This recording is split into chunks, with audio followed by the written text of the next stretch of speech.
How to use Hulu on mobile. Welcome back to our channel. In this guide video, I'm going to show you the procedure on how can you use Hulu on mobile. So first thing first, you want to go to your respective app store. On the search bar, you simply want to go ahead and type in Hulu.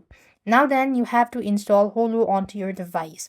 Once you're done installing Hulu, you then need to go to the email section page here and start creating an account. So over here you see get started. You click that out, type in your email address that you want to associate it with. Click on continue.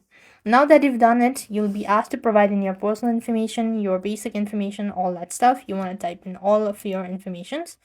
Once you're done with that, and finally it comes to a page where you have to provide in your payment details. As you provide in your payment details, you want to get the subscriptions, what plan you want to go with, all that stuff, and read the terms and conditions, and that's how you'll be able to use Hulu on mobile.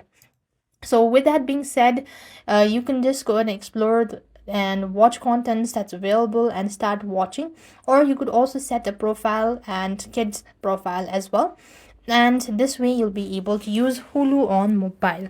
I hope the video was helpful. Make sure to like, share and subscribe. Thank you for watching. See you in the next video.